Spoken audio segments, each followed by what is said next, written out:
Good morning guys, Chris from the Ultimate Recycler. Welcome to the channel, or welcome back to the channel. Welcome if you're new here. It's that time of the week again. Every week we get something out of this emergency storage shed because that's the law. That's the unwritten law, and I could even write it down for my channel that we have to get something out of here every week, or we're not going to ever get to use this shed for anything else. So we're around about halfway or so, and we've been going for over 2 years every week without fail. Let's do this episode for this week and see what treasures we can discover. For those that are new here, we're emptying this shed, which is affectionately known as the emergency storage shed because it was built in emergency situations. I had to move from my old shop where I was a second-hand dealer for over 20 years, and I had lots of good treasures stashed away in a shipping container and in garden sheds. And the landlord sold the building with vacant possession, which kind of put me under the pump a bit, and it sold quickly, which surprised me enormously. So I called in every favour with family and friends that I could, and we moved it. And we built this shed very quickly, and it's packed like you would play Tetris, with pretty much no gaps. We're about halfway through. I think there is a resident possum in here. I thought I got rid of him a couple of years ago, but I'm seeing evidence, so hopefully he hasn't damaged anything. We've been working down the centre. I still have to do stuff on this side. And this shelf here has been done, and then it's been repacked with projects and repair jobs and things because I have to put them somewhere. I need to get onto those. We have an old mangle here I've mentioned in a few videos that I purchased in this condition. Someone had dismantled it. I think they'd repainted the main frame. The rollers are there. The timber rollers are in good condition. There's a box of hardware down the bottom. I've never tried to work out if it's all there or not. We'll be getting to that in an upcoming video and trying to assemble it. There's also a part of an old shearing plant here. If you see, that's the down tube, and there's the drive mechanism. I actually have a motor and a stand that goes with, so we'll try and get that assembled at some stage. This cupboard is empty. We've got a whole heap of old car manuals and workshop manuals out of that, which I've been selling. And I can't wait to get into this pile of mystery boxes, and I have no idea what's in that. Absolutely no idea. It's likely to be pretty interesting. There's going to be some household, there's going to be some shed stuff. That box right there appears to have things wrapped up in old newspaper. That does say glass. You can't, of course, see the first couple of letters. There's an AWA TV, portable TV, original box, but I don't think it's the TV. Not sure what's in it though. We will get to that shortly. We have been working away on this shelf in the middle, and there's only one section to go. We have a vintage CRT monitor and a plastic tub. I think that's got computer parts in it of some sort. So we'll get that out today. Then we can actually move that shelf and we can attack some of the boxes behind it. There's a crate here that looks like it has old plates in it, again wrapped in newspaper. That tub says ribbons. I'm fairly confident they're not ribbons, but I don't know what's in it. And there's an old radio back in there. It's kind of intriguing. There's a vintage hi-fi something or other. Might be a tape deck. Yeah, that's an old army box. Don't know what's in that. So look, we won't keep poking around. Let's get these two things off the shelf here. And then next week we will move that shelf, I think possibly against this wall, and we might look at assembling the mangle. Perhaps we might do that. And then that'll give me another shelf to help get me organised. I'm not going to keep all the shelving, but I will be keeping some of it that's strong and usable. And of course, you know, I need somewhere to keep some stuff, projects and tools and things I'm going to keep. Now, for all my regular viewers, I'm sorry to go through the story fairly regularly on where all this stuff come from, but the YouTube analytics tell me that something like 80% of the people that view my videos are watching for the first time. So there's a lot of people that obviously stumble across these videos and have no idea why this guy in Australia is cleaning out a shed of treasures and where did the stuff come from. So I'll touch on it every now and again, but for those that are following, you know the story, but bear with me. This is a pretty early monitor and it's not in the best condition. It's got stickers over it. We'll probably fire it up and see if it fires up. Hopefully no fire. Let's get that other tub. Okay, I think it's computer stuff. Let's have a quick peek. Oh yeah, definitely computer stuff. A quick setup for a vintage laptop. Compact. A Sony... Oh, is that a Sony Walkman? Oh, cool. Okay, that's not computer stuff. That could be quite valuable. We have a CD-ROM. There's other computer bits and pieces here. It's a couple of old hard drives. All right, we'll put the camera a bit closer and we'll go through this and see what we're going to do with it. Hopefully we get a bit of value. We might get some eBay stock, might be some stuff for the shop, or we might just scrap some of it. Okay, let's go through this a little bit in a little bit more detail. We have a compact laptop, one of those real old chunky ones. Would probably date to the 2000, maybe 90s, maybe 1990s. So it's just a setup guide. It's only a single piece. Oh, it should have a date at the bottom here, 1995. So I don't know if that's going to have much value. Someone might, who collects vintage laptops, might want it as a go with. It's certainly better, I think, than throwing it in the recycle bin. Now this item, oh, this isn't a CD-ROM. This is a 5 1/4 inch floppy drive. Okay, well that should have some sort of value. That would date back to maybe the late 1980s, perhaps 1988, Sankyo. Looks to be in reasonable condition. So I'm not sure, I won't be able to test that. Oh, it's got a date on the back, 1990. Okay, I'll probably sell that untested. I don't know what it's worth. I'll have a look on eBay, I guess. They're not rare items, but you know, people like to get their old computers going, and you might have a stock of old 5 1/4 floppies. They're probably quite fixable. Actually, the electronics aren't overly complicated. It's more just a mechanical setup. So I'll check out a price on that, but we should be able to sell that one, whether in the shop or eBay, I'm not sure. Oh, this is more of that compact. So we have not just the setup guide, we also have the manual, troubleshooting, quite a detailed manual. What was this, 1995, I think we decided. That's books in excellent condition. First edition, 1995. So they will go together, those two. Have we got something else in here? What's this? An IBM brochure. Doesn't that take you back? The computer that prepares you for the world. So it's just a flyer. But these things are becoming collectible. I mean, a lot of ephemera like this, which is what they call paperwork that was designed not to be kept, a lot of it was thrown out. And people like to collect vintage stuff, especially computers. I mean, that's positively antique in terms of computers. I guess that's around 1980, late 80s, perhaps 1990 again. I can't see a date on it. But it's in good condition. A genuine IBM, not a copy. So there we go. I don't know, that might even eBay. I'll have to check that out. Right, what's in here? We have some mice. There's the old trackball corded mice with a PS2 plug. This one has an earlier serial plug. So these do have, that's a Magic Mouse. These do have some value, not a great deal, maybe $10 each, something like that. I'll check them out as well, but they should sell. And the rest of this box is hard drives. A Seagate, I can't read the megabyte, 170 or 1705 megabyte. So I do love the look of these old hard drives. The electronics are so chunky on the back. I don't know if they've got a lot of value, and I do have to be careful of data, even though this thing is so old. Are these dated? Can't see a date on it. Be 1990s, I would think. Maybe 97. So yeah, I don't know if I will scrap them. I kind of want to just scrap them because of the data issue. This one's much the same. Perhaps 97. Yeah, I would say that's a date. 97, 98. What size is that?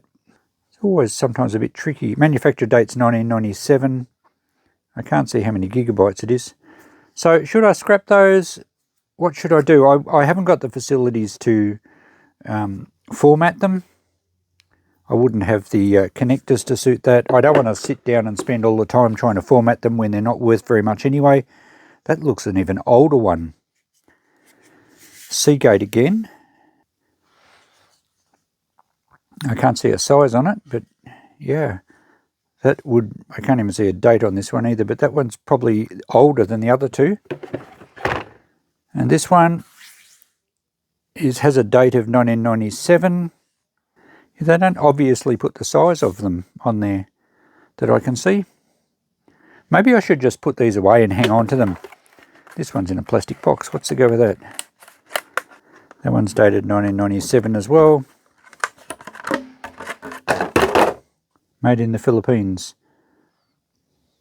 So what should I do with these? Let me know. I could scrap them, but really they're only worth $1, $2 or something like that.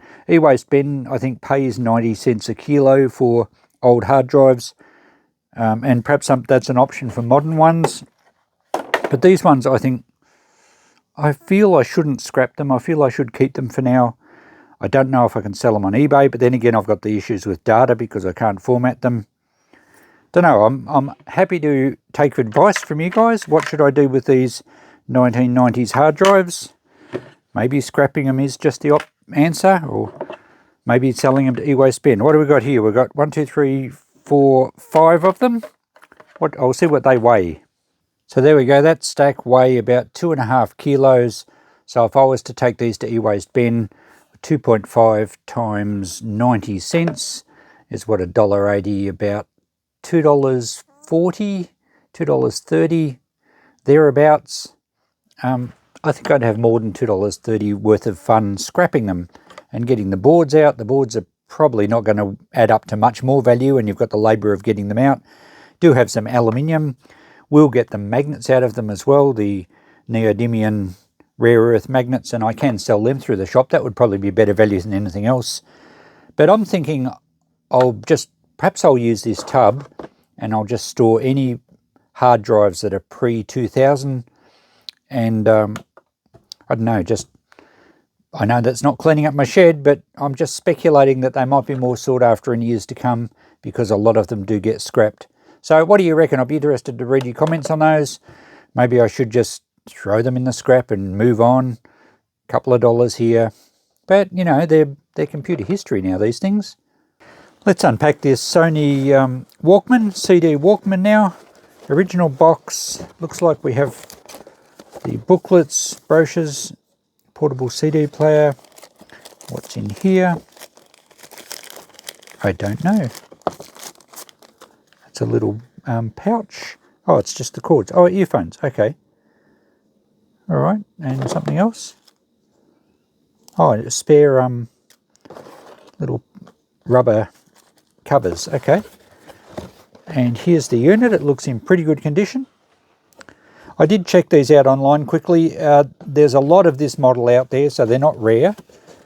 They were selling, but they don't bring enormous amounts. I'm thinking, from what I saw, I'm thinking $50, assuming it works. Oh, good, here's the charger for it. Original Sony one, 4.5 volts. Now, I assume it has like rechargeable batteries. How do we open it? Open. Oh, that opens the lid. There we go. Well, it looks in good condition. Hopefully it works. And the batteries, I guess, are in here. Oh no, it's still got batteries in it. And they're corroded. Oh God, they won't even come out. And there we go. Old Philips batteries. Don't look too bad on the battery, but there's certainly corrosion around the little terminal there. We're going to have to clean that up. These are probably fairly old batteries, so good on Philips for not totally destroying the unit, but there's certainly some corrosion in there. Doesn't look like it's damaged the terminals, the springs, or they're just tabs each end. I'm going to have to pull it apart and clean that out because we can't sell it with corrosion in there. A lot of the flaky stuff will probably brush out, but we need to treat the metal and clean it up. And I'll probably do that with some vinegar to clean it up, but I need to get it apart to give it a proper clean. So we might as well do that in this episode. We've got through things pretty quickly. There's only really this to test and that lovely old sort of yellowed monitor with stickers all over it. We'll power it up and see if that does anything, but I'm not going to spend too much time on that. Probably more interested in getting this going, and I think we'll get at least 50 for it if it cleans up and goes all right.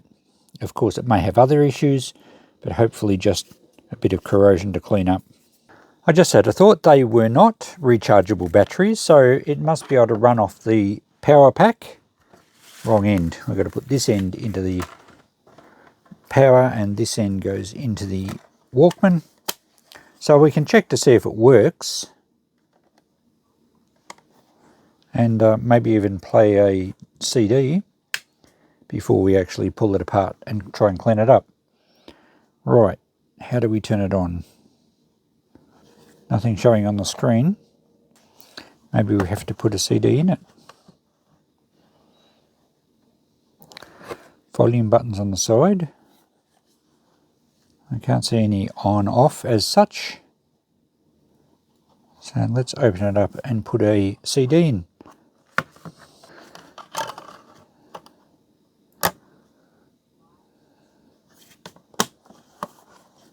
Okay, nothing's happening. Or is it? I thought I heard some noises.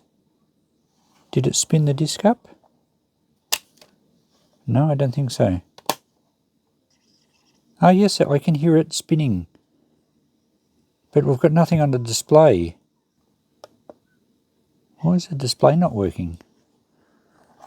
I guess I'll put the little... Oh, I can just faintly see... Alright, it is working. Can you see that? I don't know if you can see it through the camera. Oh yeah. Bit of an angle there, but when you're looking straight onto it, you can't see anything. So I'm not sure what's going on there. It looks like it's playing, but that display isn't very good. I'll just plug these in and see if it's actually making any noise.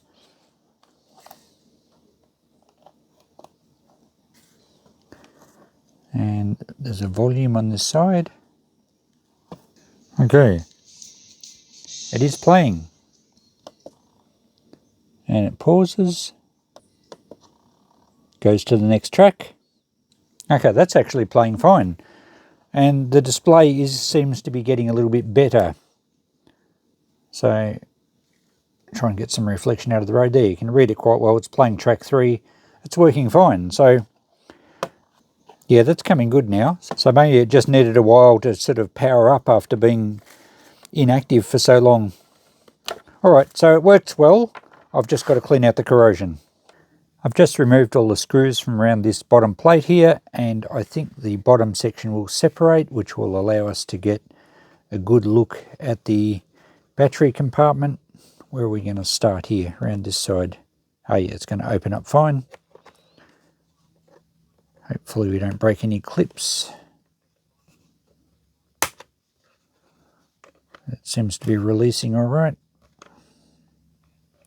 And that side's a bit tight. There we go. And nicely of Sony, the 2 screws that they put right up near the hinge, they actually put on an angle so you could get a screwdriver onto them without having to take the lid apart. So someone gave that a little bit of thought. Okay, there we go. Now we've got a ribbon cable going up to the top where the display is. We'll have to be very careful of that. But we've got really good access to the battery compartment here. In fact, this section will probably come out, which would be awesome. Yep, beautiful. So now I can give out a really good cleanup. It's actually not too bad. I think it's just lost some of the plating. Bit of green corrosion around, but it certainly hasn't eaten into it too much. Fortunately, and this section's probably soldered onto the board. The board will probably lift out, but then we'll have to be careful of the ribbon cable. I think I'll probably just clean it up. It doesn't look like the corrosion's got underneath. This end actually isn't as bad. This other end was the worst. I'll just scrape a bit of the loose corrosion out of here. I'll blow it out with a bit of compressed air, and we'll get a cotton bud and just wipe that over with the vinegar, and we'll clean this end up with vinegar as well. The job of the vinegar is to neutralize the alkaline substances which are causing the corrosion, coming from alkaline batteries, and vinegar is a mild acid, so it will neutralize it. Then we'll give it a good flush with IPA, just to try and evaporate anything that's left, and that should leave them fairly clean. Now on this one, all the plating came off. It just flaked off. It's like gold plating, but I don't think it was necessarily gold. It's just some plating, and it obviously just didn't attach properly, because that's relatively clean. I haven't even really cleaned that. It does have a few little spots of corrosion on it, so I'm just going to wipe that over with vinegar to neutralise all that. But really the corrosion hasn't done any damage other than lift the actual plating off, which shouldn't be a problem. It will still work fine, and as long as it gets no more battery juice on it, it should be good to go for a long time. Alright, that looks pretty clean. So now we can just splash a bit of IPA around there. We'll just soak up the vinegar first, and we're good to reassemble. With the casing back together, we can now put some batteries in and make sure that all works. Remembering not to leave them in there. Okay, we'll put a disc in.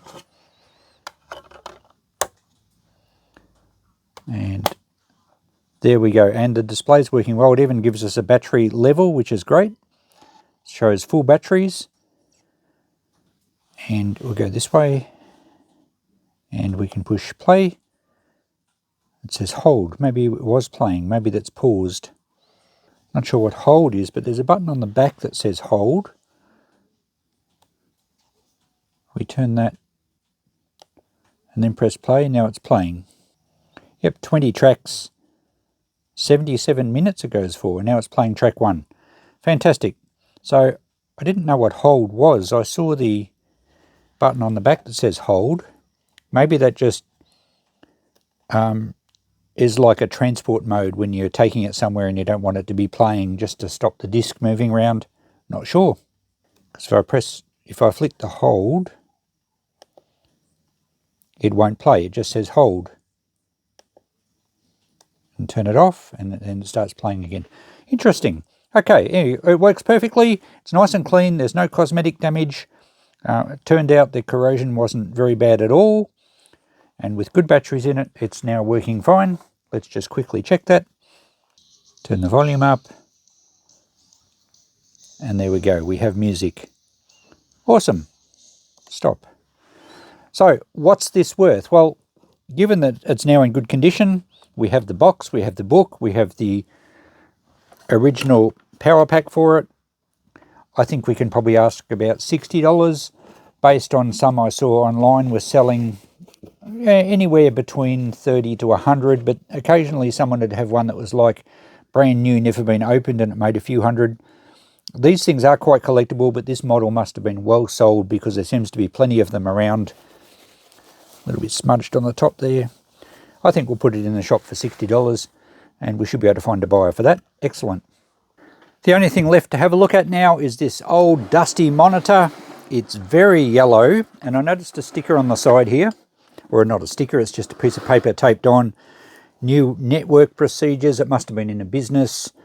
Turn on your workstation, log in with your pass name in the evening, escape out of power menu, confirm to exit. Hit any key to log out, turn off workstation. Do not turn off server at all. Do not use server at all. Interesting. If we peel this off, look how bright it is underneath. So it shows you that it's UV rays yellowing the plastic, and it's just a little piece of paper has protected that. It's probably close to individual or original colour. I believe you can bring these back. I don't know if you'd ever get them quite back to that with a process called retro bright, which involves hydrogen peroxide, I believe. So it's not worth trying to do this. It'd be a big job to do this. There's some rubbing to the case anyway. It doesn't appear to be damaged. It's just got an all even yellow colour. So it's a Royal manufacturing date, August 1992. It has some controls at the back here and a focus, a screen control, an AC in and a video in. Now the video cable is not a normal serial port or parallel port. I'm not exactly sure what that plug is.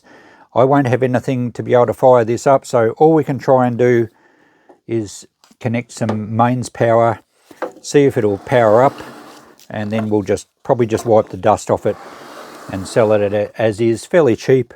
I'm probably even going to leave the stickers on it. It's part of its story. Don't know what screen it'll be, maybe a 15-inch or something. So yeah, we'll wipe the dust off it and we'll power it up and see if it comes to life. Rightio, it's plugged in. Let's power it up and see if anything... Oh, we've got a green light straight up.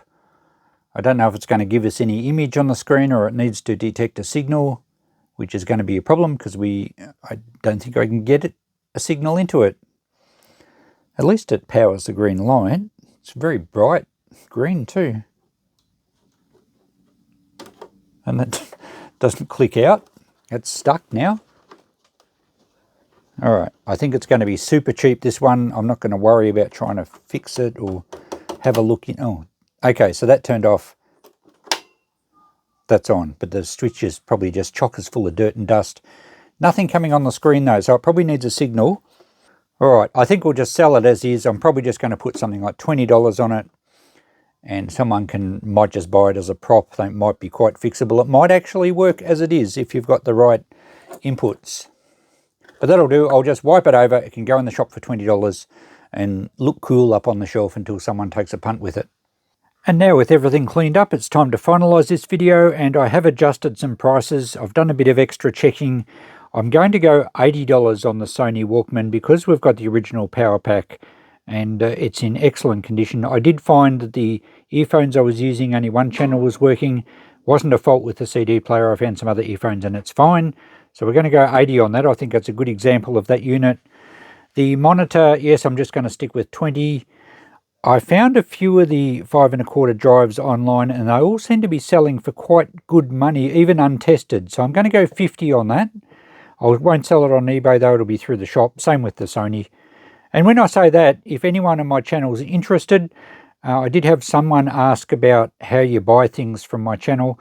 If I'm prepared to post it, and I usually won't for small stuff, but for these I would, I will just send me an email or message me in the Facebook group, The Ultimate Recycler, and we can do a deal. I actually have been selling quite a lot out of my videos, but I basically will take them to the shop. So unless someone emails me, that's where they'll go. And of course there'll be postage involved as well. The two mice, I'm going to go $10 on the PS2 one, and on the serial port one I'm going to go 20. They seem to sell quite well online. Couldn't find much as far as computer brochures and things. They weren't selling for much. I did find some of these ones, but again, I think someone had a fairly high price on them. They didn't sell. Just going to go $10 for that pair of books there, $5 for that brochure. We've got a couple of batteries for recycling, and I need you guys to tell me what I should do with those pre-2000 hard drives.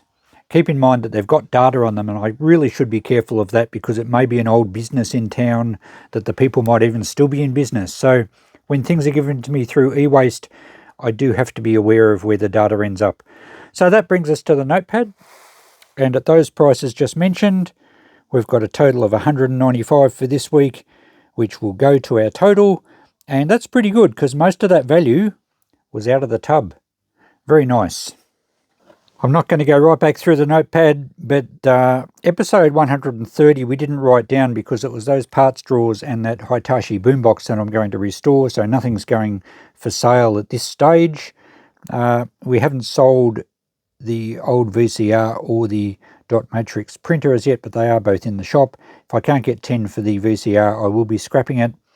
Previous week we have sold that homemade test meter. Someone grabbed that for 30 in the shop. And I still haven't done anything about eBaying these car radios or the washer assembly. I need to get back onto my eBay stuff. There'll be a video coming very shortly. But we've got some more good stuff to add to the shop this week, and hopefully a good potential return. And I haven't checked the running tally, but we are over 20 grand so far out of that shed.